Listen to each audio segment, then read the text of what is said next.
శాకాహారానికి ఆధ్యాత్మికతకి ఏమి సంబంధం లేదు. ఈ పిచ్చి మాటలు మాట్లాడకండి. నేను మరోసారి చెప్తున్నా, రామకృష్ణుడు క్షత్రియులు, వాళ్ళు మాంసాహారం తిన్నారమ్మా. దేవతలు రామకృష్ణుడు క్షత్రులు హాయిగా తిన్నారు, ఏం లోపం లేదు. రామాయణంలో స్పష్టంగా అందుకే సిగ్గుపడాల్సిన పని లేదు. దేవుడు మోసం తినడం, రాముడు దేవుడు ఎప్పుడు అయ్యాడు? రామాయణ కథ జరిగింది, నేను మనిషిని బుర్రలో ఆయన చెబుతున్నాడు, నువ్వనే ఊరికి. ఆయన క్షత్రియ పుత్రుడు తినకుండా ఏం చేస్తాడు? అది తప్పు కదా. వశిష్ఠుడు తినలేదు, సంతోషించు. రాముడు తినాలి, వశిష్ఠుడు తినకూడదు. అమ్మను కూడా వాడు వేదం చదువుతారు, ఆ ఉచ్చారణ, ఆ పరిస్థితి, ఆ పవిత్రత ఉండకపోతే పాడైపోతుంది. అందుకని బ్రాహ్మణులకు చెప్పారు, వాళ్ళు ఇవాళ రకరకాల వృత్తులు చేసి రకరకాల మడతారు. అందరూ వాళ్ళు ఎవరు ఏమిటో తెలియదు, అసలు తెలియడం పెద్ద విషయం అని కాదు. ఇవాళ దేశాన్ని కాపాడవలసిందేమో దయచేసి ఆలోచించండి. ఎవరు మన పిల్లల సైన్యంలో చేర్చమే, మా అబ్బాయి ఇంజనీర్ అండి, మా అబ్బాయి మెడిసిన్ అండి, మా వాళ్ళిద్దరు అమెరికా అండి, పోయినా రారండి.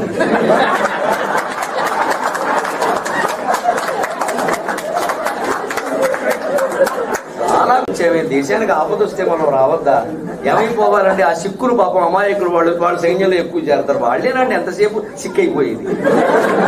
మనం పట్టించుకోవాలి దేశాన్ని, మనకు అక్కర్లేదా? మన పిల్లలందరూ డబ్బు సంపాదించే వృత్తుల్లో ఏమాత్రం ప్రమాదం ఉండొద్దు మన పిల్లలకి. చిన్న నా బొత్సకు శ్రీరామ రక్ష, మిగిలిన దేశం పోలే. ఇది ఖచ్చితంగా భారతం వ్యతిరేకిస్తుంది. ఆయన ఉన్నాడు కేంద్రంలో మంత్రి పీయూష్ గోల్మాల్, గోయల్ కాదు గోల్మాల్, ఆడు నెత్తిలేని సన్నాసి. ఎంత దరిద్రంగా మాట్లాడతారంటే, పంట పండిందిరా అంటే తెలంగాణ చమత్కార్ కియా క్యా, ఐసా కైసా పడతా భాయ్, అరే ఆవర భాయ్ దేకో హెలికాప్టర్ లేకే జావు. పంట దాచిపెడతారండి, అగ్గిపెట్టలు పెట్టేదా? ఎన్ని ఎకరాలలో తెలియదా? ఈ శరీరం గురించి ఎంతో తాపత్రయపడుతున్నాం కదండి. ఆడ మొగ తేడా లేదు, పెద్ద చిన్న కూడా తేడా లేదండి. 60 దాటినా 70 దాటినా ఇంకా షోకుల మీదే దృష్టి. అసలు మన వయస్సు ఏంటి? ఈ వయస్సుకి మనకి ఇది అవసరమా? ఇంకా యంగ్ లుకింగ్ ఇప్పుడు చాలామంది పడే తాపత్రయం ఇది. Young looking, why looking? Any booking is there? నీకు లుకింగ్ దేనికి ఇక్కడ? 20 ఏళ్ల వాడిని 60 ఏళ్ల వాడంటే ఎంత బాధపడతాడో, 60 ఏళ్ల వాడిని 20 ఏళ్ల వాడన్నా అంతే బాధపడాలమ్మా. అదే వేదాంతం. అందుకే నేను మొహమాటం లేకుండా చెబుతా, చాలా మంది ఆధ్యాత్మికత పేరు మీద శాకాహారం మొదలెట్టారు. వచ్చిన కొత్త ఫ్యాషన్, దయచేసి మానేయండి. ఎవరు తినేది వారు తినండి. పౌరుషాలు బ్రాహ్మణులు తినద్దన్నారమ్మా, అందరిని మానేయమని. అందరూ బ్రాహ్మణులు అయ్యే ప్రయత్నం చేయకండి, మా వృత్తులు పోతారు. మీరందరూ మానేశారు, మా వాళ్ళు మొదలెట్టారు.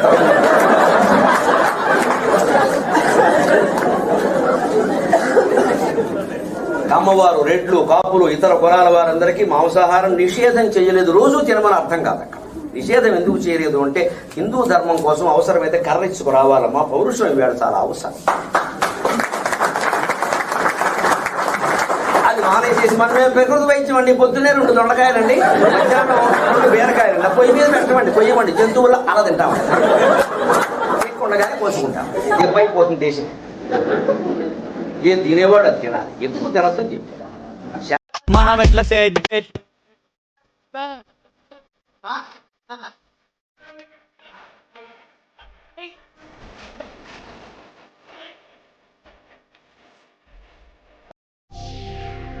టొమాటోకి పొటాటోకి తేడా తెలియని ముఖ్యమంత్రి,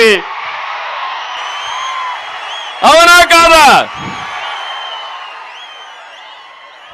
వ్యవసాయం చేస్తాడా? తెలుసా వ్యవసాయం? అసలు నిశ్చితార్థానికి ఆడపిల్లని మగపిల్లని కలిపి కూర్చోబెట్టమని ఏ వేదం చెప్పింది? ఎక్కడ ఏ శాస్త్రంలో ఉందండి?